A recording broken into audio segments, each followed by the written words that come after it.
예, 네, 구원파는 많이 들어보셨죠? 예, 권신찬과 유병원 그리고 이요한과 박옥수를 따르는 그런 무리입니다. 이미 30년 전에 주요 교단에서는 구원파를 2단으로 정죄해 왔죠. 근데 이제 이 구원파의 이단성을 참 분별하기가 어려운 점이 있습니다. 다른 이단들하고 다르게 여기는 성경 66권을 하나님의 말씀으로 다 인정을 하고요. 그 다음에 지도자들을 그다지 신격화시키지 않습니다. 물론 유병원 같은 경우에는 조금 예외적으로 좀 약간 그런 면이 있었지만, 대체로 교주들을 신성화하지도 않고, 자, 그들은 기성교회를 비판하죠. 그러면서 기성교회는 구원이 없다라고 하면서 자신들이 전하는 것이 바로 죄사함의 복음이다라고 이야기를 합니다. 자, 예수 그리스도의 은혜로 죄 용서받고 구원에 이른다는 거. 이거는 모든 교회가 다 전하고 있는 메시지인데 뭐가 그렇게 그들은 다르다고 주장을 할까요? 자, 여기에 그들의 특유의 강조점이 더해집니다. 다른 교회하고는 좀 다르게 그들만의 강조점이 여기서 더해지는데, 자, 그들은 죄사함을 깨달음으로 구원을 얻는다고 이야기합니다. 자, 그리고 그렇게 해서 거듭난 사람, 죄 용서받았음을 깨달은 사람들은 더 이상 죄인이 아니고 의인이라고 합니다. 자, 그래서 이게 뭐가 잘못됐지 생각하실 수 있는데, 이 박옥수 씨가 다른 목사님하고 나누었다는 대화 내용인데 한번 보세요. 자, 목사님은 죄를 용서해 달라고 매일 기도하십니까? 박옥수 씨가 이제 어떤 목사님과 이제 만나서 물어봤어요. 그럼 죄를 용서해 달라고 해야지. 당신은 죄 없어? 예, 제가 다시 물었습니다. 죄를 용서해 달라고 기도하는 사람은 죄를 용서받은 사람입니까? 안 받은 사람입니까? 이렇게 물었다는 거죠. 자, 죄를 용서해 달라고 하는 사람은 아직 용서받지 않은 사람입니다. 라는 거예요. 예. 죄를 용서받았으니까 계속해서 죄를 용서해 달라고 한다면 그 사람은 죄 용서 못 받은 거고 구원받지 못한 거고 여전히 죄인이라는 거예요. 예. 자, 이런 말도 합니다. 예. 만일 예수님이 흘리신 피로 내 죄가 씻어지지 않았다면 예수님의 십자가는 실패했다는 말밖에 되지 않습니다. 그런데 너무 안타까운 사실은 오늘 많은 교회 지도자들이 교인들을 죄인으로 몰아가고 있습니다. 이렇게 다른 교회를 비판하고요. 자, 이 지점에 대해서 자신들과 다른 교회들을 아주 대립점을 강하게 세우는 겁니다. 자, 다른 교회와의 차이점이 뭐냐라고 질문을 했을 때 그가 이렇게 대답을 합니다. 클릭해 주세요. 예, 다른 교회의 차이점이 무엇이냐고 물어봤을 때 우리는 예수님이 우리 죄를 위해 십자가에 못 박혀 죽으셔서 죄가 씻어졌다고 하고 다른 교회에서는 예수님이 십자가에 못 박혀 죽으셨지만 죄인이라고 합니다. 예, 이것이 바로 자신들과 다른 교파의 차이라고 이야기를 합니다. 자, 그러면서 이 성도들한테 이런 결단을 촉구합니다. 자, 여러분 어디를 따라가시렵니까? 세상의 모든 기독교회가 가는 쪽으로 가시겠습니까? 하나님의 말씀이 가는 쪽으로 가겠습니까? 세상의 모든 기독교회가 우리는 죄인이야 그렇게 말할지라도 여러분은 세상 기독교회가 가는 대로 따라가는 것이 아니라 하나님의 말씀 편에 서야 하나님의 사람인 줄로 믿습니다 라고 가르치고 있습니다. 이제 구원파의 그 분위기를 좀 느끼셨을 거라고 생각을 해요. 자, 제가 보기에 구원파는 칭의를 오해했습니다. 그래서 우리가 거듭나면 우리 안에서 죄가 실제로 다 사라진다고 믿는 것 같아요.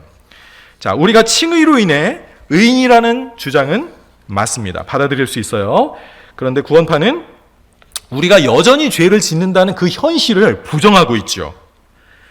자, 그렇게 생각하는 사람들을 진리를 모르는 사람, 여전히 구원받지 못한 사람으로 간주한다는 겁니다. 자, 구원파는 죄사함을 깨달음으로 구원받는 한 측면만을 강조함으로써 이 믿음이라는 것이 정말로 무엇인가를 지금 제대로 설명하지 못하고 있어요. 믿음의 역할이 거의 없습니다. 또 회개에도 의미가 없어요. 물론 처음 믿을 때 회개하고 믿어야 된다는 사실은 인정하지만 우리가 흔히 생각하는 회개나 우리가 일반적으로 생각하는 그 믿음에 아주 결정적인 요소들이 결여되어 있습니다. 그냥 수동적으로 죄사함을 깨닫기만 하면 된다라는 거죠. 자, 그들의 복음에는 예수님의 십자가의 죽음이 가져오는 유익은 있지만 예수님의 부활이 복음에서 어떤 의미가 있는지, 죽었다가 살아나신 그 의미와 그 다음에 성령님이 우리 안에서 우리를 구원하시기 위해 어떤 역할을 하시는가, 여기에 대해서 전혀 설명하지 않습니다. 자, 그리고 특히 이들은 이제 기성교회를 공격하면서 그들의 예배와 모든 신앙의 행습들이 율법주의와 종교 생활을 하고 있다. 우리 사실 성서침에게도 그런 비판을 할 때가 많은데 아주 이 부분에 대해서 굉장히 공격을 하고 그런 예배를 드리지 않습니다. 자, 그래서 반율법주의라고 하는 그런 또 잘못된 사상에 빠져 있어요. 그러니까 우리가 율법주의에 빠져서는 안 되지만 그렇다고 반율법주의로 가서도 안 되는데 반율법주의에 젖어 있는 것이죠. 자, 가장 결정적인 문제는 뭐냐면 이들의 구원 속에는 성화가 없습니다. 구원은 칭의, 성화, 영화로 이루어졌다고 하는데 이 칭의도 잘못 가르치고 있고 칭의도 오해하고 있고 어쨌거나 칭의, 죄 용서 요것만 강조하지 우리가 성화, 점점 더 예수님을 닮아가고 거룩해져 가야 된다는 그런 가르침은 존재하지 않습니다. 그냥 구원받았고 천국에 갈 수 있다. 요것밖에 없는 거죠. 자, 구원파에 대해서 우리가 공부해야 되는 이유는 이 구원파의 영향력이 크고 또 여기에서 나온 사람들을 잘 도와줘야 되기 때문입니다. 우리가 잘 알아야 되는 거죠. 저는 사실 구원파에 대해서 말로만 들었고 관심은 그렇게 없었어요. 그런데 최근에 어떤 신학생이 저희 신학교에 문의한 학생이 이 구원파 교회, 이요한파 쪽 교회였습니다. 그런데 신학교에 들어온다고 교회 말을 하자마자 바로 교회에서 그냥 출교를 당했습니다. 교회에서 쫓아낸 거예요. 왜냐하면 자기들이 인정하는 그런 신학 학교가 있는데 일반 이런 어떤 의미에서 정통 신학을 가르치는 이런 신학교에 간다고 하니까 바로 쫓겨나더라고요. 그래서 제가 그때 이제 관심을 가지고 서점에 가서 이 정동섭 교수님이라는 그 분이 계시죠. 유병원파에서 오랫동안 신앙생활 하다가 이제 나와서 이제 대전 침례신학교에서 상담학 교수로 가르치던 분인데 이분이 이제 그 구원파를 비판한 책들을 여러 권 쓰셨거든요. 그래서 이분의 책을 제가 읽어보게 되었습니다. 그리고 나서 며칠 있는데 우리 강효인 목사님께서 저한테 구원파에 대해서 좀 강의를 해달라 그러시는 거예요. 그래가지고 참 놀라운 이게 하나님의 섭리인가 인도인가 그런 생각을 하게 됐습니다. 자, 이 정동석 교수님의 그 말씀에 의하면 여전히 구원파를 나온 사람들이 굉장히 영적으로 혼란 속에 있다고 합니다. 왜냐하면 기성교회는 교회가 아니라고 배웠고 그래서 그 교회에 적응을 잘 못하는 거죠. 지금도 유 사장의 횡포와 지금은 죽었지만 이 유병헌 사장의 횡포와 이해하기 힘든 언행에 실망한 구원파 교인들이 수도 없이 그 집단을 이탈한다. 그러나 그곳에서 받은 구원만은 틀린 것이 아니라고 확신해서 거기서 받은 구원만은 진짜다라고 생각을 하니까 각자의 가정에서 그냥 모임을 갖고 폐인과 같은 생활을 하는 이들이 수백 명에 이르는 것으로 알고 있다. 이렇게 적고 있습니다. 그래서 우리 주위에 구원파에 노출됐다가 그 가르침에 일종의 중독성이 있는 거죠. 거기에 확 빠져버렸다가 이게 잘 회복이 안 되는 겁니다. 그래서 기성교회 일반 교회에 들어가서 잘 적응을 못하게 되는 거죠. 자, 그래서 오늘 이 강의 첫 시간인데 자, 오늘은 구원파의 역사에 대해서 잠깐 살펴보고 오늘은 그들의 죄의론 그리고 칭의론이 어떻게 잘못되어 있는지 그거 한 가지만 짚어보는 시간을 갖도록 하겠습니다. 이어지는 강의에서는 이제 회개와 믿음, 또 어떤 반율법주의, 구원의 확신, 성화 이런 문제들도 계속 다뤄보도록 하겠습니다. 자, 먼저 구원파의 역사를 보겠습니다. 자, 구원파는 1960년대에 미국과 네덜란드 출신의 선교사님의 가르침을 전수받았던 그런 권신찬과 유병헌, 박옥수 그리고 이요한, 이복칠에 의해서 시작되었습니다. 이 선교사 이름이 딕 욕이라는 사람인데요. 이 사람 본인도 체계적인 성경 공부를 하지 않은 사람입니다. 아마 독립 선교사로 한국에 와서 한국의 교회들에 대해서 한국 교회는 구원이 없다. 구원받은 목회자도 없다. 그러면서 신학을 공부하면 타락한다. 신학교 가면 타락한다. 막 이런 식으로 아주 극단적인 그런 가르침을 주었던 것 같아요. 자, 그래서 이 밑에서 배운 이 구원파 지도자들은 권신창만 장로교 목사였다가 출교를 당했고 나머지 사람들은 제대로 신학교육을 다 받지 못했어요. 여기 보면 유병헌은 고등학교만 졸업했고요. 이화는 중등교육까지만 마쳤습니다. 그리고 박옥수는 중3을 중퇴했다고 합니다. 그러니까 이 사람들은 구원의 기본 교리를 사실 모르고 있는 거예요. 그러니까 제가 봐도 칭의라는 교리를 신학교에서 다 이게 얼마나 중요한 교리라고 배웁니까? 그런데 이 칭의 교리를 오해하고 있는 거예요. 그러니까 신학의 기본이 안 돼 있는 사람인 겁니다. 자, 그리고 성화도 모르고 있고요. 이런 걸 보면 와, 정말 신학교육이 너무너무 중요하구나 라는 생각이 듭니다. 자, 먼저 권신창과 유병헌파 이렇게 크게 세 파 중에 이제 구원파의 원류라고 할 수 있겠습니다. 1962년에 권신창과 그의 사위 유병헌이 대구에서 이 구원파 운동을 시작했습니다. 이 권신창 씨는 1923년생이고요. 양복점 직공으로 일하다가 해방 후에 상경해서 그 1951년에 대한예수교 장로회 총신대학을 졸업합니다. 그러니까 그 시절에 신학교를 마치고 목사 안수를 받습니다. 그리고 나서 12년 동안 경북 지역에서 여러 교회에서 목회를 하게 됩니다.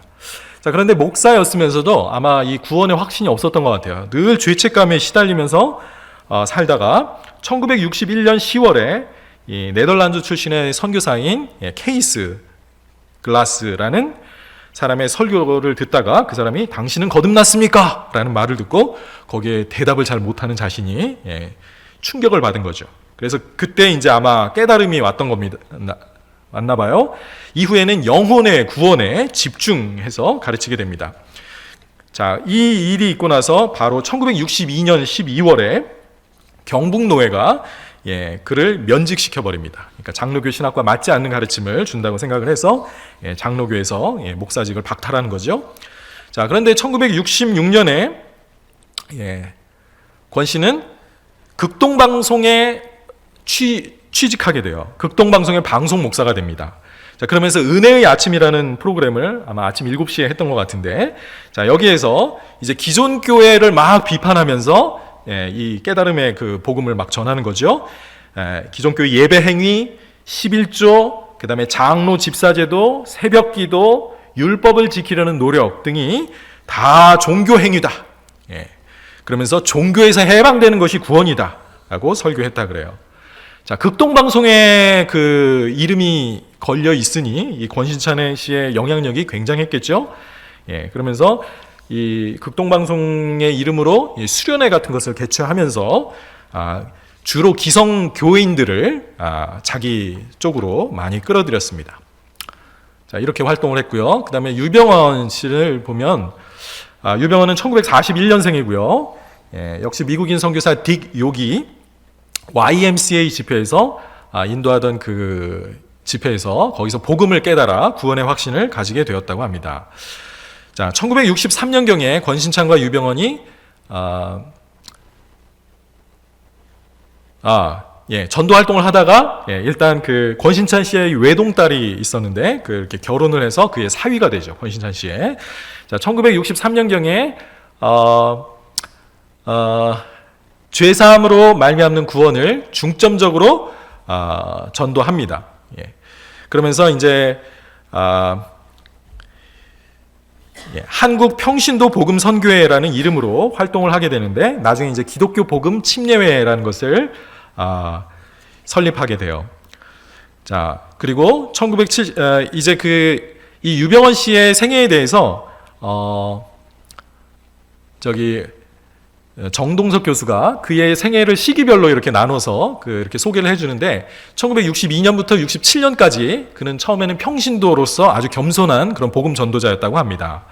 자, 이때 말한 대로 그 대구 제1모직 여공들과 함께 대구 근교의 복성동을 중심으로 전도를 했고요. 자기 집의 칠성 예배당을 본거지로 삼아서 복음 전도를 했습니다. 자, 그리고 나서 68년부터 71년까지는 아주 자신감 넘치는 설교자로 활동을 합니다. 자, 복음을 깨닫고 구원받는 사람이 자신의 설교를 통해서 막 늘어나자 활동의 영역을 서울, 인천, 안양으로 옮기게 됩니다. 이렇게 확장한 거죠. 자, 이때부터 이제 구원받은 성도들의 교제를 강조하게 됩니다. 교회 모임 자체를 강조하게 되고요.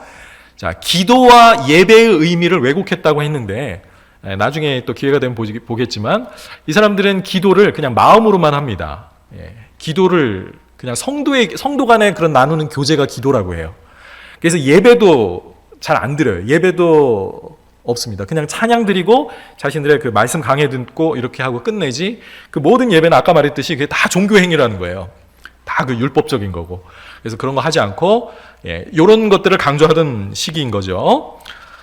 자, 그리고 그는 약수동에서 성동교회라는 곳에서 선교사 3명과 한국인 목사 2명에게 안수를 받게 됩니다. 자, 이러던 중에 이 권신찬 씨와 함께 극동방송에 들어가게 돼요. 권신찬 씨가 이미 거기서 활동을 하고 있었고 자기 사위를 또 극동방송의 부국장으로 앉히게 되는데, 자, 이 시절에 이제 이 교회의 교리를 강조하면서 여기 이제 팀 선교회라고 하죠. 미국 팀 선교회인데 이 팀 선교회가 이제 생명의 말씀사도 이제 같이 운영을 했었고 하던 아주 그 한국의 아주 큰 선교 단체였는데, 자, 이 극동방송 목사로 재직 중이던 이 권신찬의 중재로 극동방송의 한국어 방송을 구원파에서 담당하게 됩니다. 자, 이때 이제 이 유병헌 씨가 극동방송의 부국장에 취임하면서 이때부터 이제 좀 뭐 기존의 행정질서 체계를 무시했대요. 잘 모르겠지만 그러면서 무질서 속의 질서를 강조하면서 거만한 행정가로 군림하게 되었다고 합니다. 이때부터 이제 어떤 권력의 그런 것들을 아주 좀 남용하는 모습이 나타난 거죠. 권신찬과 함께 역시 기존의 교단을 비판하면서 불신 세력으로 규정합니다. 그래서 장로교, 감리교, 성결교, 구세군, 하나님의 성회 등등의 기성 교단들과 계속 충돌하게 됩니다. 자, 이 유병헌 씨는 빌리그레암도 구원받지 못했다고 가르쳐요. 왜 그러느냐?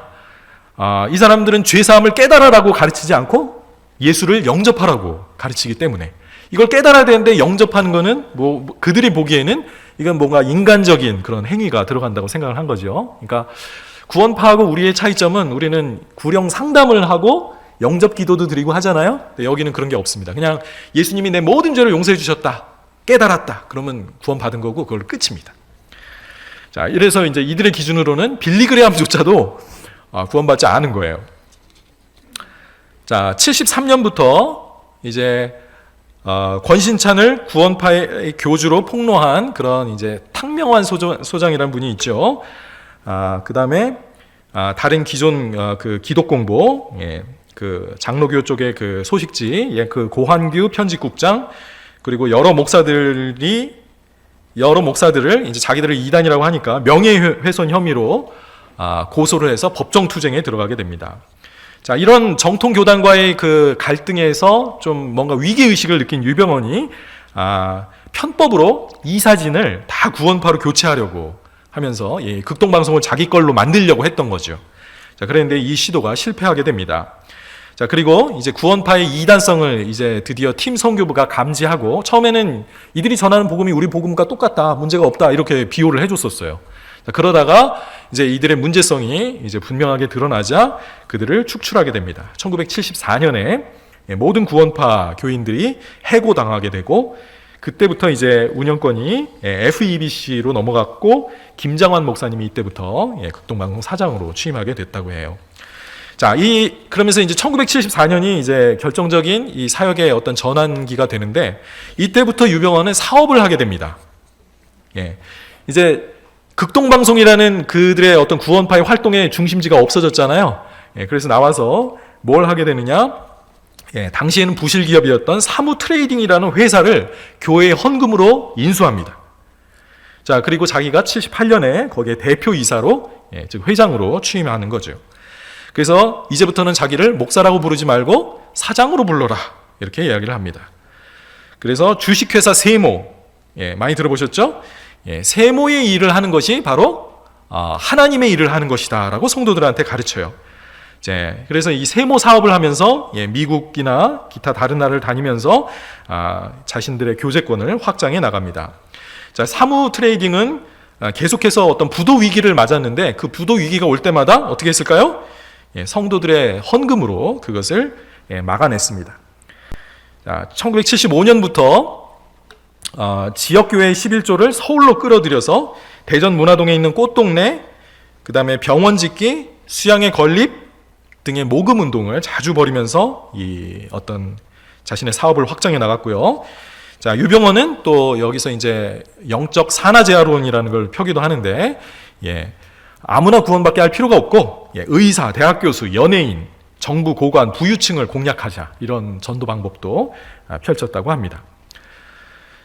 자, 1978년에 이제 이런 식으로 이제 사업과 이제 신앙생활을 이제 한데 엮고 성도들을 이제 자기 회사에 데려다가 쓰는 거죠. 아주 착취하는 거죠.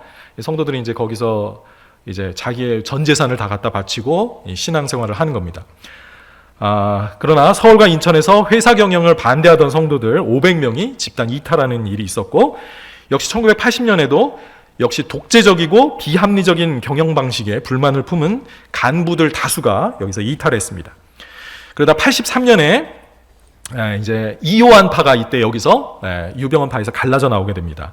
역시 교회와 이 사업을 같이 운영하는 것에 대해서 불만을 이야기하다가 복음을 수호한다라는 그런 유인물을 배포했대요. 그래서 사실 집단 구타를 당하고 이요한파가 쫓겨나가게 됩니다.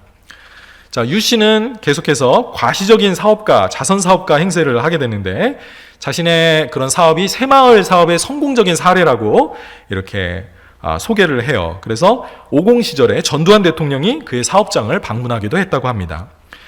자, 그는 이 일반적으로 성공적인 중소기업 사장으로 TV와 신문에 자주 등장했대요. 그리고 아마 그 정치인들한테도 이렇게 많이 후견인이 되어서 그런 자금을 많이 뿌려서 그래서 이제 구원파를 함부로 공격하지 못하는 그런 일도 있었다고 하지요. 새마을 운동 본부장이었던 전경환 씨, 전두환 씨의 동생이죠. 오대양 사건이 있기 전에 1986년부터 4번이나 오대양 본사를 방문하기도 했다고 합니다. 그러니까 정치적으로, 사업적으로 아주 우리나라에서 아주 그냥 큰 부와 권력을 거머쥐게 된 거죠. 자, 구원파는 교회 내에서 신용협동조합을 운영한다고 합니다. 이요한파도 마찬가지고요. 자, 이 사람들이 이제 한강 유람선, 이제 문제가 될 한강 유람선을 비롯한 영양식품, 세모 스쿠알렌, 한때 유명했죠. 그 다음에 컴퓨터 모니터, 자동차 부품, 전자제품 등을 손에 대다가, 거기에서 더 나아가 온나라 유통, 다정한 친구들, 청해진, 아해, 한국제약, 노른자, 한평신협 등 30개의 사업체를 운영하고 있다고 합니다. 자, 신도들은 사장님하고 이제 유병헌을 그렇게 불렀지만 80년대 들어서면서 일부 여자 성도들이 유병헌을 살아있는 예수, 살아있는 성령, 하나님, 지혜자 이렇게 부르기 시작했다고 합니다. 유병헌 같은 경우는 교주의 냄새를 많이 풍겼던 거죠. 자, 그러던 와중에 드디어 1987년에 오대양 사건이 터진 겁니다. 자, 유 씨는 자기는 거기하고 상관이 없다라는 걸 계속 강조했지만, 그러나 거기하고 분명히 커넥션이 있었죠. 자, 그래서 이제 큰 타격을 받게 됩니다. 자, 그래서 이때부터는 포교보다는 주로 세모 스쿠알렌 사업과 유람선 사업에 주력하게 되었다고 합니다. 자, 그리고 설교는 아들에게 맡겼는데, 자, 그 결과 1992년에 구원파 신도에 대한 상습 사기 혐의로 재판을 받게 됩니다. 그래서 4년 징역형을 살게 돼요. 이제 범죄가 워낙 뚜렷하니까 이렇게 되면서 세모그룹이 1997년에 망하게 됩니다. 부도 처리돼요. 자, 그래서 이제 좀 잠잠해졌나 했더니 이게 웬일입니까? 2014년에 300명 이상의 고등학생들이 죽은 그 세월호 사건이 터진 거예요. 그러면서 이때 유병헌 일가의 비리가 또 한 번 세상에 드러나서 충격을 주게 되죠. 유 씨의 두 아들이 알고 보니까 세모그룹이 없어진 줄 알았는데 그 주요 사업체들을 다 인계받았던 겁니다. 그리고 청해진 해운이었죠. 그걸 비롯한 수십 개의 계열사를 소유하고 있었고, 이 유 씨 일가에게 수천억 원의 비자금이 거기서 축적되어 있는 것이 확인되었습니다. 유 씨는 2014년 7월 22일에 아마 경찰의 추적을 피해 다니다가 사망한 것으로 그렇게 알려져 있죠. 자, 이 유병헌 씨 같은 경우에는 그 열매로 그들을 알리라 그런 것처럼 이들의 행적만 봐도 와 이거는 정말 문제가 있다 이렇게 느껴지죠. 그들의 가르침이 뭐 아무리 좋고 나쁘고를 떠나서 이들의 행적만 봐도 확실하게 이단이라는 것이 드러납니다. 자, 그런데 이제 이요한파와 이제 박옥수파는 이렇게까지 극단적인 모습은 보이지 않죠. 자, 그래서 이제 더 어쩌면 교묘하다고도 할 수 있겠습니다. 자, 이요한에 대해서 잠깐 보면 이복칠이고요. 본명이. 그다음에 6.25 동란 후에 대구 임시신학교에서 권신찬 씨에게 사사를 받았습니다. 그러니까 권신찬 씨가 유병헌이나 이요한 씨에게 큰 영향을 미쳤죠. 1962년에 중생을 경험한 후에 60년대 중반부터 목포를 중심으로 활동하다가 71년에 권신찬 씨에게 안수를 받습니다. 자, 목포에서 평신도 복음 전도회라는 간판을 내걸고 역시 기성교회를 비판하면서 여기 이제 이요한파하고 이제 그 유병헌은 종말론을 강조합니다. 세상 끝이 이르렀다. 이런 막 그 두려움을 심어주면서 구원을 전파하죠. 박옥수는 또 그거하고 다르다고 합니다.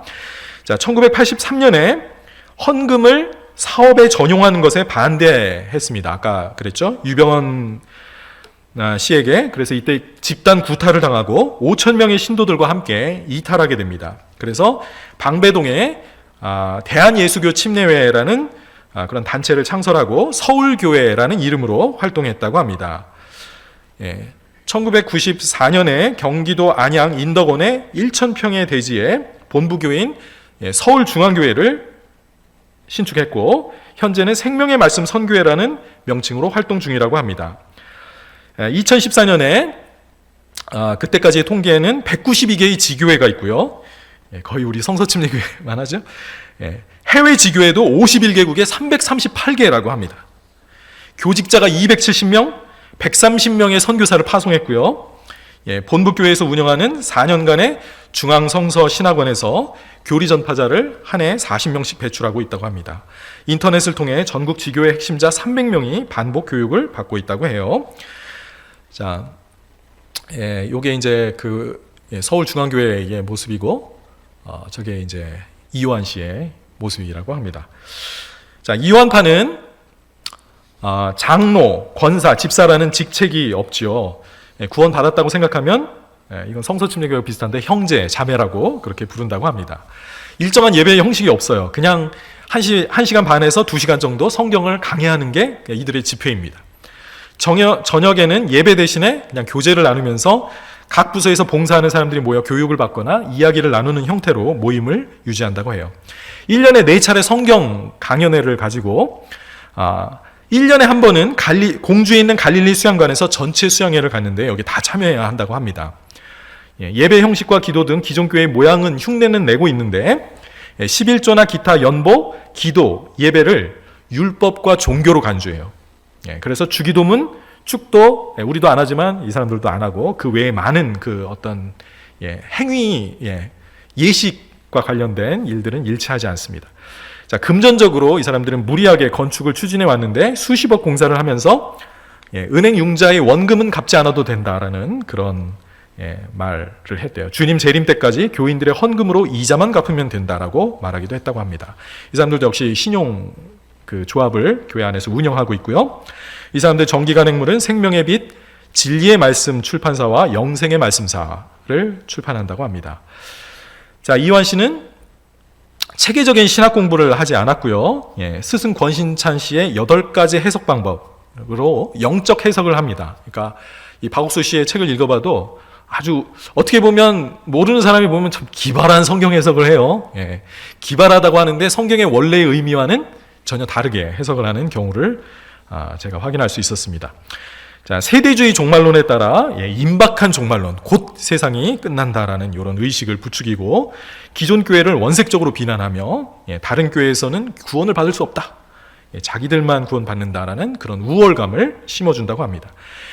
이 사람들은 다른 구원파하고는 또 다르게 영혼 구원, 생활 구원, 몸의 구원 이렇게 칭의, 성화, 영화하고 비슷한 그런 3단계의 구원으로 설명을 한대요. 그러니까 다른 데보다는 난 거죠.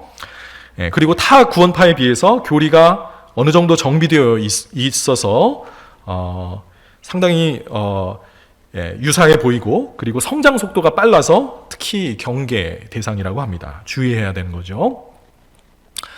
자, 박옥수 씨에 대해서 보겠습니다. 박옥수 씨는 1944년 경북 선산 출신이고요. 어릴 때 어머니를 여의고 아버지는 집에 계시지 않아서 자기가 오랫동안 방황했었다. 이랬답니다. 교회는 다녔지만 죄책감에 시달리다가 18살 때 케이스 글라스 선교사에 의해서 예수님의 은혜로 죄사함을 깨달았다고 해요. 그래서 이 선교사들이 운영하는 대구 선교학교에서 공부했고요. 71년에 이 딕 요객의 목사 안수를 받았다고 합니다. 선교사들이 본국으로 돌아가고 난 뒤에 자기가 선교학교를 이어받아서 운영하다가 1976년에 복음 선교학교를 시작하고 이름을 기쁜 소식 선교학교라고 바꿨다고 합니다. 이 박옥수 씨도 역시 대구 계명대 앞에서 중앙교회를 세우고 죄사함, 거듭남의 비밀을 계속 가르쳤습니다. 1980년대 이제 대전으로 옮겨서 한밭 중앙교회를 담임하다가 83년에 기쁜 소식 선교회를 조직했고요.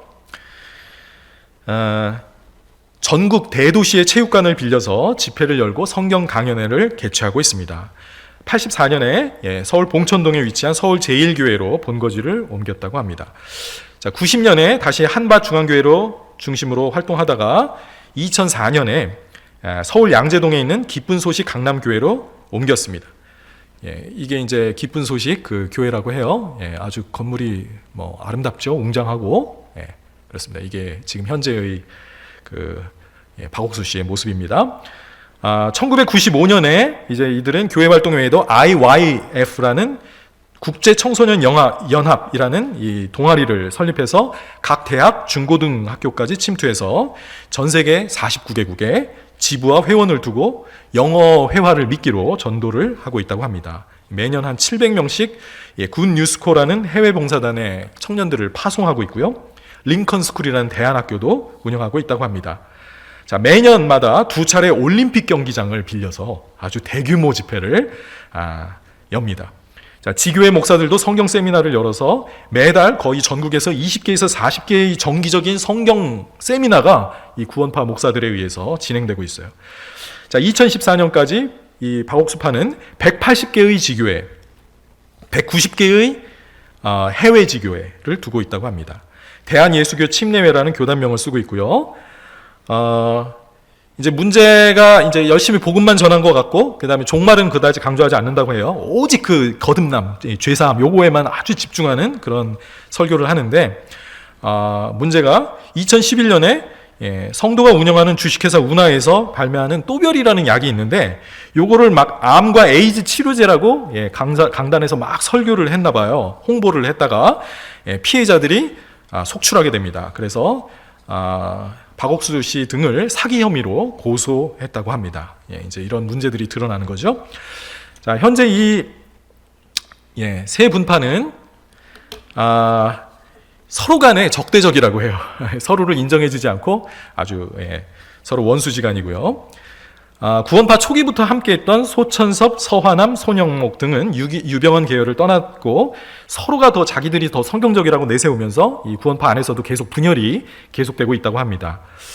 구영석 씨라는 분이 또 교주로 있는 대한예수교 연합침례회가 이제 이호안파에서 또 나왔는데 신길동에 있는 서울생명교회를 비롯한 한 30개의 교회를 가지고 있다고 합니다.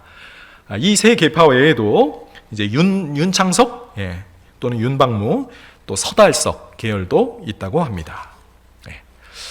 자, 이렇게 아주 간략하게 구원파의 역사를 간단하게 살펴보았습니다. 크게 세 부류가 있었고 유병헌, 이호한, 박옥수 이 세 그룹이 있는데 저는 주로 이제 박옥수 씨의 책이 좀 구하기가 쉽더라고요. 그래서 이 박옥수 씨의 책을 중심으로 이들의 문제점을 좀 살펴보도록 하겠습니다. 제가 좀 말이 빠른가요? 잘 따라오고 계시죠? 자, 유병헌파, 이제 구원파가 이제 전반적으로 가지고 있기도 하지만 특히 유병헌파의 그 기본 교리로 이 정동석 교수가 요약해 놓은 내용이 있더라고요. 그래서 일단 전체적으로 이들의 그 사상이 어떤지 한번 보시기 바랍니다. 자, 유대인은 예수님을 마음에 영접함으로 구원받지만 우리 이방인은 죄사함의 복음을 깨달음으로 구원을 받는다. 이 깨달음을 강조한다는 게 특징이에요. 자, 하나님은 인간을 사랑하시나 인간은 하나님을 사랑할 수 없다. 이것도 참 희한하죠? 하나님을 사랑하라고 했는데 사랑할 수 없다고 하고 있고요. 하나님은 구원파 교회를 예정하셨고 개인은 예정하지 않으셨다. 그러니까 예정을 부인합니다. 하나님은 사람의 영을 구원하시기 때문에, 그러니까 영을 구원하시기 때문에 죄 사함을 받으면 육신으로는 어떻게 생활하든 상관없다. 그러니까 이게 이제 이 구원파들의 좀 뻔뻔한 그 비윤리적인 행태가 여기서 드러나는 거죠. 영이 구원받았기 때문에 육신으로 짓는 죄는 상관없다는 겁니다. 모든 종교 행위와 율법에서 해방되는 것이 구원이다. 복음의 진리를 수동적으로, 피동적으로 깨달으면 구원받는 것이지 인격적인 회개나 믿음의 결단은 필요 없다. 우리와 분명히 다른 점입니다. 다음 페이지. 성도의 교제가 바로 기도이며 회개다. 예배다. 새벽 기도는 한국인의 미신적 종교성의 표현이다. 우리나라의 이 새벽 기도 문화를 이렇게 막 일갈했어요. 세계 역사상 새벽 기도를 통해 신령하게 된 사람은 없다. 거짓말이죠. 모이메일, 즉 한강 유람선을 운영하고 스쿠알렌 식품을 팔며 컴퓨터 모니터를 생산해 시판하는 주식회사 세모의 일이 바로 하나님의 일이다. 사업을 논의하는 것이 성도의 교제며 이것이 예배다. 손으로 지은 교회는 필요 없다.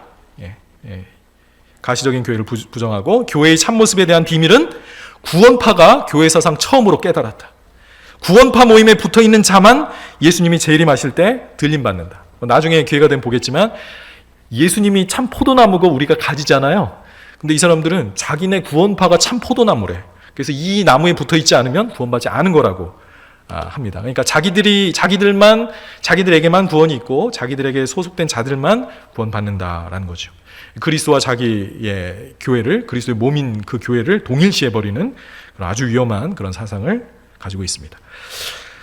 자, 사업적인 부분을 사실 제외하면 이 구원에 관한 가르침은 박옥수나 이완도 크게 다르지 않아요. 자, 그래서 이들의 공통된 주장을 이번에는 이제 정동수 교수님이 4가지로 요약을 했는데 보겠습니다. 자, 이들은 회개와 믿음이 빠진 깨달음을 통해서 구원을 받는다고 합니다. 아까 봤죠? 자, 그 다음에 회개를 계속하는 사람은 구원받지 못한 증거예요. 회개했다는 건 아직도 죄가 있다는 얘기고 죄가 있으면 구원받지 못했다는 거죠. 자, 죄사함을 받은 이후에 스스로 죄인이라고 고백하면 지옥에 간다라고 가르칩니다. 자, 그 다음에 기성교회의 모든 제도, 장로 집사를 비롯한 예배 형식, 주일 성수, 11조, 새벽기도, 철야기도, 축도는 다 잘못되었다. 종교와 복음, 기독교인과 그리스도인, 종교생활과 신앙생활을 구별하여 차별한다. 그러니까 그러니까 복음과 종교를 구별시키고 신앙생활과 종교생활 막 이런 것들을 대조시키면서 진정한 신앙이 자신들이 가르치는 것이라고 선전한다는 거죠. 자, 이 구원파는 신자들에게 의인입니까? 죄인입니까? 라고 묻고 죄인입니다 라고 대답을 하면 구원받지 않았다 라고 선언을 하지요. 자, 이들의 구원관을 한마디로 요약을 하자면 사람은 자신이 하나님 앞에 아담의 원죄로 인해 멸망할 수밖에 없는 그런 죄인임을 깨닫고 성경의 특정 구절에서 예수님의 보혈로 자신의 죄가 단번에 용서받은 것을 깨달아야 한다는 것입니다. 자, 구원을 받은 후에는, 즉 죄사함을 받은 뒤에는 죄 씻음을 이미 받았기 때문에 의인이고 더 이상 죄를 지어도 죄가 되지 않는다라고 가르치고 있습니다. 자, 박옥수의 경우에는 자, 이렇게 말합니다. 우리가 예수님의 피로 용서받았기 때문에 자, 박옥수의 말을 직접 이렇게 볼게요. 자, 여기 보면 그 전에 거 한번 볼까요? 이렇게 이야기를 합니다. 예수님은 우리 죄를 씻으러 오셨는데 만일 우리가 죄인이라고 한다면 예수님이 우리 죄를 씻지 못했다는 이야기가 됩니다. 그건 말이 안 됩니다. 그런데 오늘날 아주 많은 사람들이 교회에 다니고 예수님을 믿는다고 하면서 죄인이라고 합니다. 그것은 예수님을 아주 모욕하는 이야기입니다. 여러분이 죄인이라면 예수님이 여러분의 죄를 씻지 못했다는 이야기가 되기 때문에 예수님을 그보다 모욕하는 일은 없습니다. 라고 가르칩니다. 자, 이것을 아까 말한 것처럼 다른 교회와 자신들의 분명한 구별점으로 삼는다고 했죠. 또 책에 보면 이런 내용도 있더라고요. 여러분, 예수님을 왜 믿습니까? 라고 하면 성도들이 죄사함 받으려고 믿습니다. 라고 대답을 한대요. 그러면 죄사함 받았습니까? 라고 물어보면 받았습니다 라고 성도들이 얘기한대요. 그럼 죄 없겠네요 라고 바옥수가 물어본다고 해요. 그러면 그렇지만 죄야 있지요 라고 하면 걸리는 겁니다. 자, 무엇인가 문제가 있는 이야기입니다. 박옥수 씨가 이렇게 얘기해요. 무엇인가 문제가 있는 이야기입니다. 죄를 다 씻었으면 없어야 되는데 씻어도 죄가 있으면 씻으나 마나입니다. 예수님이 십자가에 못 박혀 우리 죄를 씻었다고 했는데 죄가 남아있으면 주님이 죽으시나 마나입니다 라고 가르쳐요. 예. 아멘? 예. 박옥수의 논리는 아주 단순해요. 단순합니다. 자, 하나님이 의롭다면 의로운 것이다. 예. 자, 여기 보면 좀 더 읽어볼게요. 우리가 예수님을 믿는다면 죄인이라고 하면 안 됩니다. 죄를 지었지만 예수님이 그 죄값을 다 지불하셨습니다. 예수님이 흘리신 피로 죄가 다 사해졌습니다. 저는 그 사실을 믿었습니다. 내 생각을 믿지 않고 성경을 하나하나 찾아 읽어가면서 말씀을 믿었습니다. 예수님의 피는 우리의 죄를 영원히 씻었습니다. 맞는 말이잖아요. 성경 말씀 정확히 인용한 건데 이걸 이렇게 정의하는 거예요. 죽을 때까지의 모든 죄를 씻었습니다. 이것이 하나님의 말씀입니다. 자, 그리고 또 보겠습니다. 단순하게 생각하면 내가 죄를 지었으니까 죄인인 것이 당연한 것처럼 보입니다. 그러나 성경에서는 내 죄가 사해졌다고 합니다. 내 죄를 눈처럼 희게 씻었다고 합니다. 하나님이 나를 의롭다고 하십니다. 내 죄를 기억지 않는다고 하십니다. 내가 분명히 내 죄를 지었는데 내가 그들의 죄악을 사하고 다시는 그 죄를 기억지 아니하리라고 하십니다. 정말 놀랍습니다. 성경 여러 곳에서 하나님이 우리를 보고 의롭다고 하셨습니다. 의롭다는 것은 죄가 없다는 이야기입니다 라고 설교합니다. 들으면 아멘 예. 자, 이 박옥수 씨가 이제 이런 것을 가르치면서 요한일서 1장 9절을 이렇게 해석하는 걸 봤어요. 그래서 좀 보겠습니다. 그가 강조하는 것이 이제 여기에 잘 드러나는데, 여러분, 죄와 범죄는 다릅니다. 이제 죄와 범죄, 구체적인 범죄 행위와 죄의 뿌리가 되는 그 죄성 또는 원죄라고 부르는 그걸 구별하는 거죠. 맞습니다. 여러분이 도둑질을 했고 거짓말을 했고 살인을 했으면 그것은 죄가 아니고 범죄라는 것입니다. 그렇죠. 성경에는 죄와 범죄에 대해 명백하게 나뉘어져 있습니다. 나뉘어져 있죠. 만일 우리가 우리 죄를 자백하면, 요한일서 1장 9절 말씀이죠. 자, 이 말씀에서 내가 도둑질했습니다 하고 범죄한 것을 자백하라는 것이 아니라는 거예요. 이것은 죄를 자백하라는 거라는 겁니다. 즉 나는 근본적으로 죄의 덩어리로 뭉쳐진 존재임을 고백하는 것이 올바른 자백이라는 것입니다. 그러나 다음 페이지. 그러나 우리는 죄악 투성이이기 때문에 근본적으로 죄의 나무이며 죄의 자식이고 죄의 씨여서 아무리 스스로 깨끗하게 하려고 해도 죄를 안 지으려고 해도 안 됩니다. 죄를 짓지 않을 수 있는 마음이 내 속에 들어와야 합니다. 여러분, 신앙생활을 진실로 하는 사람은 죄를 짓지 않으려고 노력해보지만 안 된다는 것을 압니다. 그렇죠. 그 상태가 바로 요한일서 1장 9절의 상태입니다. 우리는 죄악 중에 잉태한 인간이기 때문에 근본적인 죄인인 그 부분에서 해방을 받으면 모든 죄는 자동으로 용서됩니다 라고 가르쳐요. 어떻습니까? 이 말만 들으면 이 말이 맞는 것 같아요. 그런데 문제를 나중에 보도록 하겠습니다. 자, 오늘 여러분과 함께 칭의가 무엇인가에 대해서 확실하게 배우고 가기 원합니다. 자, 이 박옥수 씨는 다른 구원파도 마찬가지고 칭의가 뭔지를 지금 잘 모르고 있어요. 잘 오해하고 있습니다. 자, 성경에서 말하는 칭의라는 것은 무엇인가? 하나님이 내 죄를 용서해 주신다, 내 죄를 씻어 주신다라는 이 표현을 그는 죄의 존재 자체가 없어지는 걸로 생각을 하는데, 특히 그 죄성, 원죄 자체가 없어지는 걸로 생각을 하는데 그것이 아닙니다. 하나님께서는 우리의 죄의 책을 없애신 거예요. 그러니까 죄의 책이라는 것은 죄로 인해 하나님 앞에 심판을 받아야 되는 그 상태를 말해요. 죄책. 그걸 없애주신 겁니다. 그러니까 하나님이 나의 죄를 보시고 진노하시는데 그 진노하지 않으시는 거예요. 자, 그래서 죄를 용서받고 나서도 우리가 육신이 계속 남아있잖아요. 그죠? 그래서 영과 육이 우리 안에서 계속 싸우고 있다고 성경이 가르치고 있지 않습니까? 근데 이 사실을 부정하는 거죠. 죄성 자체가 없어지는 게 아닌데, 이 구원파에서는 마치 죄성, 죄를 지을 수 있는 그 죄의 그 뿌리가 내 안에서 완전히 뽑혀서 없어지는 거라고 그렇게 가르치고 있는 거죠. 자, 물론 성경에서는 죄성과 원죄와 범죄 행위를 구별하고 있습니다. 성경 보시면 알죠. 자, 우리는 구체적인 죄들에 대해서 회개해야 할 뿐만 아니라 내가 근본적으로 죄인입니다라는 사실도 고백해야 돼요. 맞아요. 자, 그런데 요한 1서 1장 9절에서 말하는 그 죄를 자백하면 우리 용서해 주신다라는 그 구절에서 말하는 그 죄는 원죄가 아닙니다. 이 영어만 봐도 이게 sins, 복수로 되어 있거든요. 이 복수형이라는 거 구체적인 죄 악들을 말하는 거예요. 그래서 물론 하나님이 우리가 그 죄의 뿌리를 가지고 있다는 것은 아시고 거기에 대한 용서도 선포하시지만 그러나 요한 1서를 가지고 그런 가르침을 주는 것은 잘못인 것이죠.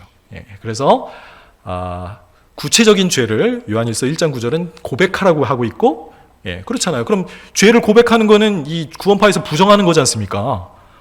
근데 오히려 거꾸로 이들은 자기들의 가르침과 반대되는 것을 지금 이 요한 1서가 증거하고 있어요.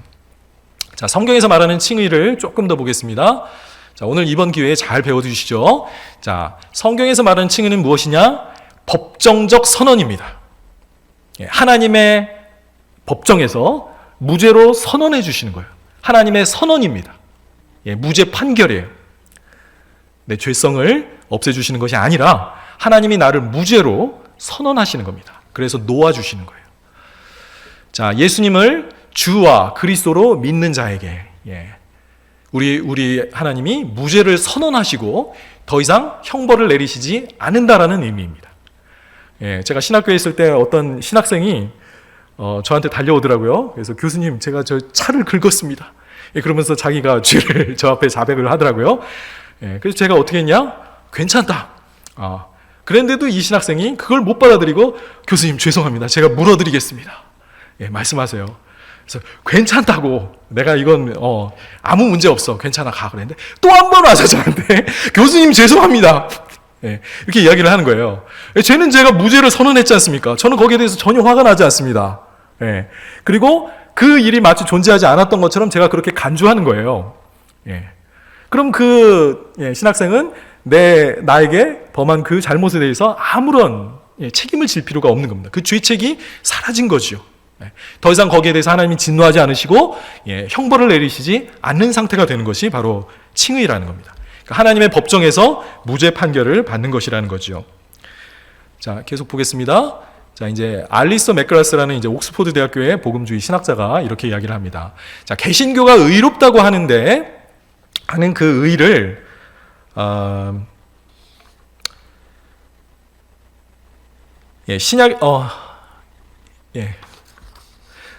여기 있네요. 의를 이해하는 근본 방식은 구약이 말하는 의롭게 하다라는 개념이 지닌 법정적이고 선언적인 면을 잘 부각시킨다.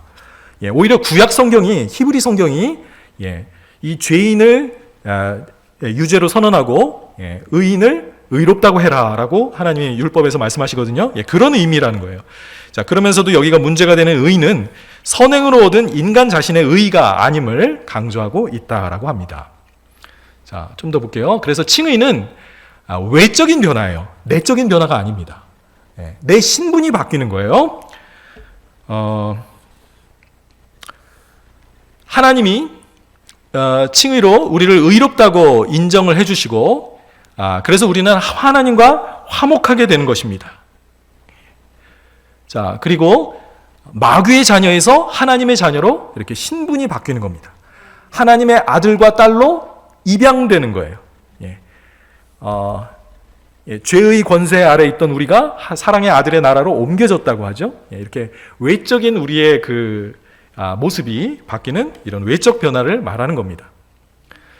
자, 따라서 칭의는 외적인 변화입니다. 칭의로 인해 우리는 내 신분이 바뀌기 때문에 확신을 가질 수가 있어요. 나의 상태의 어떠함과 상관없이 하나님이 나를 이제는 받아주셨고 자녀 삼아주셨기 때문에 구원받을 수 있다라는 확신을 가질 수 있게 되는 거죠.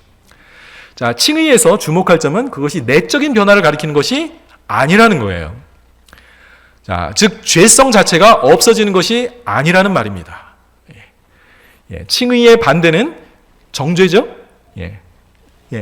의롭다고 선언하는 거의 반대는 너는 죄인이야 라고 선언하는 것이 정죄 아닙니까? 그죠? 예수님을 안 믿으면 우리는 하나님 앞에 정죄를 받게 되는데, 여러분, 정죄라는 게 뭡니까?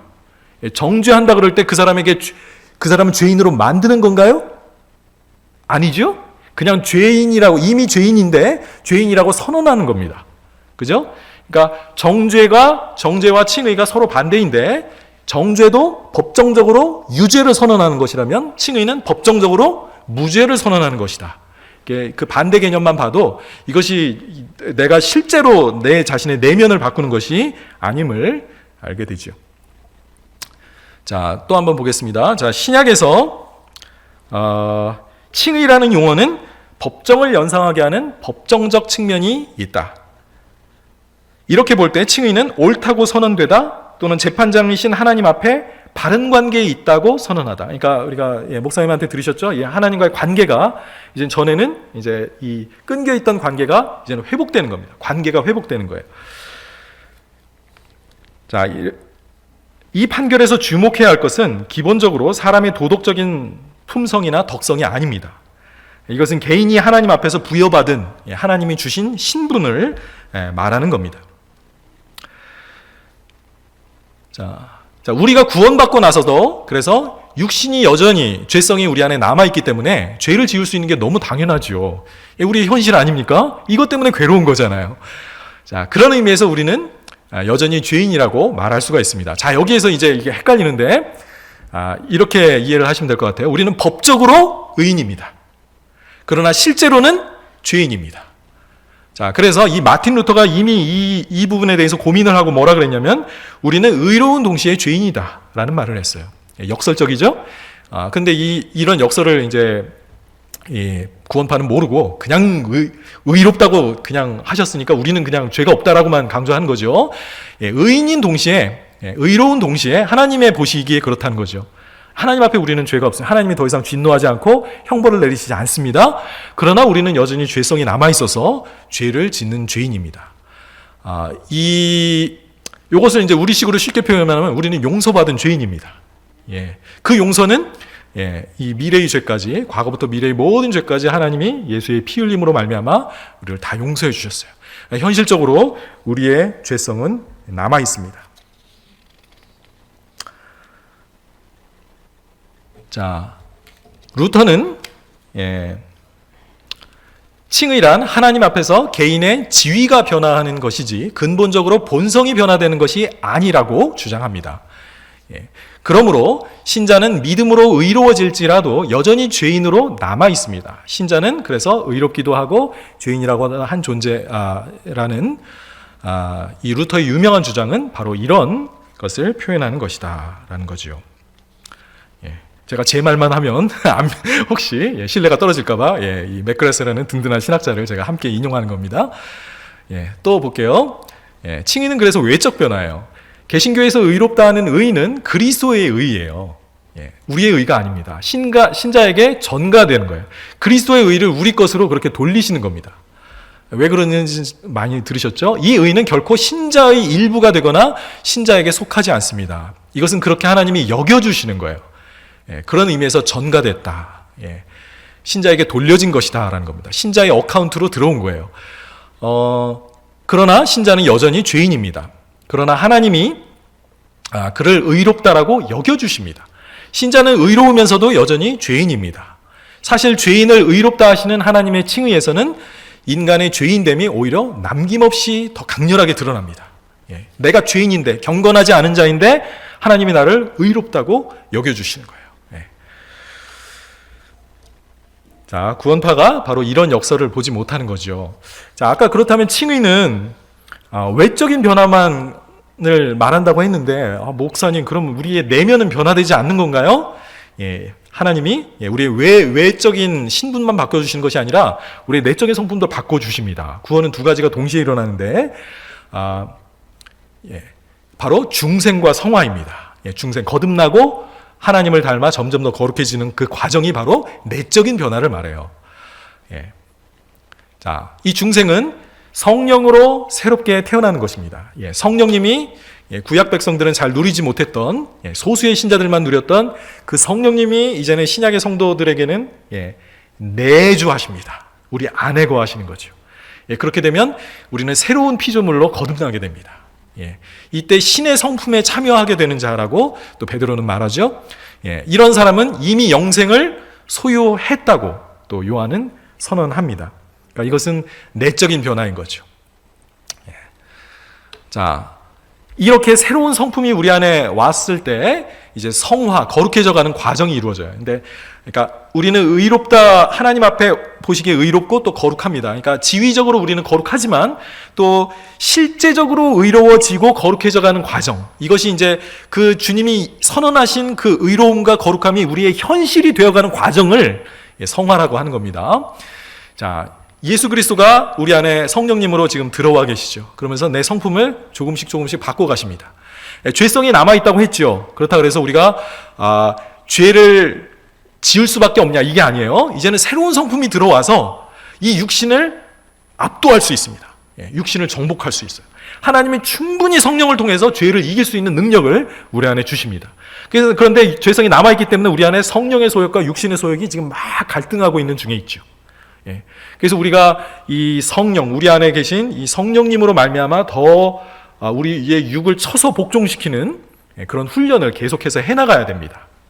이제 구원파에서는 그런 과정이 생략되어 있겠죠. 자, 성령으로 연합되어 실제로 그리스도를 닮아가는 과정입니다. 네, 이제 뭐 시간상 그 많은 구절들은 제가 다 찾아보지는 않겠습니다. 자, 이렇게 하나님은 우리의 칭의를 통해서 우리의 신분을 바꿔주시고 하나님의 자녀로 입양시켜주시고 우리의 내면은 거듭나게 하셔서 거룩한 성품으로 바꿔가시고 죄를 이길 수 있는 능력도 주신다. 그러나 죄성 자체가 없어지는 것은 아니라고 했습니다. 자, 이제 결론 부분을 보겠습니다. 자, 그래서 회개해야 되고요. 자, 사도 요한이 그래서 이 지속적으로 우리의 죄를 자백할 것을 요한일서 1장 9절에서 가르치고 있는 겁니다. 자, 그런데 재미있게도 1장 8절하고 10절에서 뭐라 그랬냐면, 뭐라 그랬어요? 1장 8절에서 만일 우리가 죄가 없다고 하면 스스로 속이고 진리가 우리 속에 있지 아니할 것이요 그랬어요. 우리 자신이 죄가 없다라고 지금 주장을 하면 거짓말하는 겁니다. 스스로 속이는 거고요. 진리가 우리 속에 있지 않고 10절도 보세요. 만일 우리가 범죄하지 아니하였다고 하면 하나님을 거짓말하는 자로 만드는 것이니 또한 그의 말씀이 우리 속에 있지 아니하니라 그랬어요. 그러니까 1장 9절을 앞과 뒤를 보시면 우리가 현실적으로 죄를 지을 수 있다. 그래서 여기에 대해서 회개해야 된다는 것이 분명합니다. 그런데 지금 이 구원파는 거꾸로 가르치고 있는 거예요. 죄가 없다라고 지금 바로 그 앞뒤 문맥에서 이야기하고 있는 것을 부정하고 있는 겁니다. 이 사람 하나님의 말씀이 그 속에 없기 때문이고요. 하나님을 거짓말하는 자로 지금 만드는 큰 오류를 범하고 있는 것입니다. 자, 그래서 우리는 주님이 다시 오셔서 우리가 완전히 몸의 구속을 받을 때까지, 우리의 몸이 부활할 때까지는 여전히 이런 성화의 과정 속에서 넘어질 수 있다는 겁니다. 자, 그래서 이 마지막에 예수 그리스도와 같은 온전한 모습으로 변화되는 그 변화를 가리켜 영화라고 하죠. 그래서 구원은 이렇게 하나님이 우리가 칭의를 통해 우리가 구원의 확신을 가지고, 비록 내 자신은 현실은 그렇지 않지만 용서받은 죄인이지만 그러나 성화의 은혜를 주셔서 죄를 충분히 이길 수 있는 능력을 성령님이 내 안에 내주하셔서 이길 수 있는 능력도 주셨고, 그러나 실질적으로 완전히 죄의 존재로부터 구원받는 것은 바로 영화의 순간이라는 것을 기억하시기 바랍니다.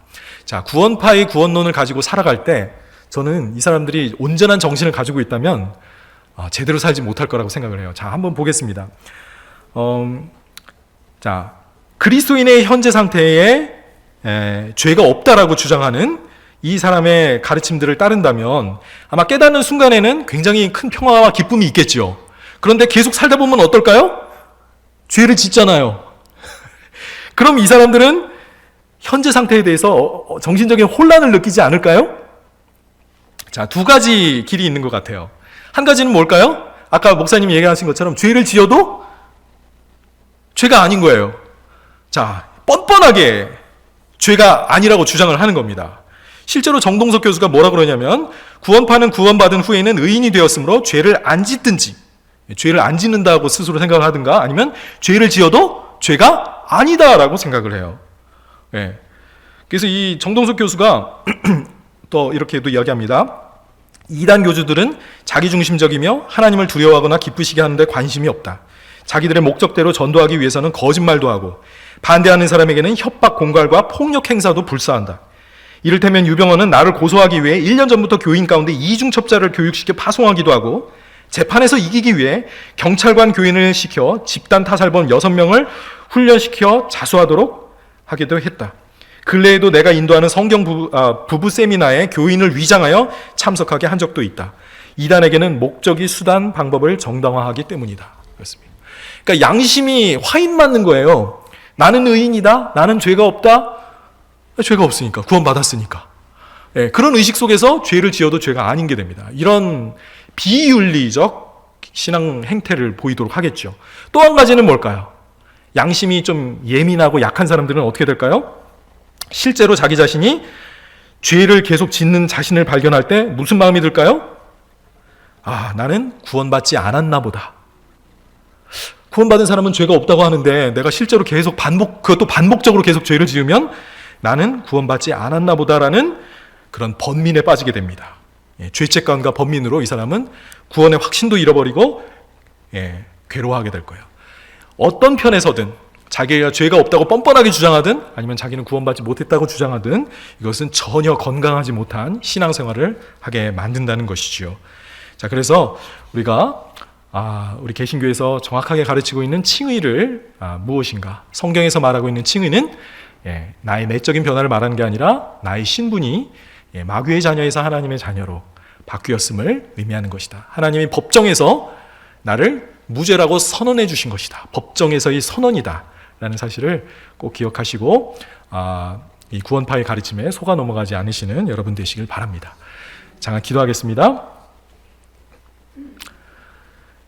살아계신 아버지 하나님, 참으로 우리 주위에 너무나 잘못된 가르침들이 많이 있는 것을 봅니다. 우리 사랑하는 우리 새삼교회 성도들, 하나님께서 이런 이단과 그런 잘못된 가르침으로부터 성도들을 보호해 주시기를 원합니다. 하나님, 우리가 구원의 진리에 대해서 다시 한번 확인했습니다.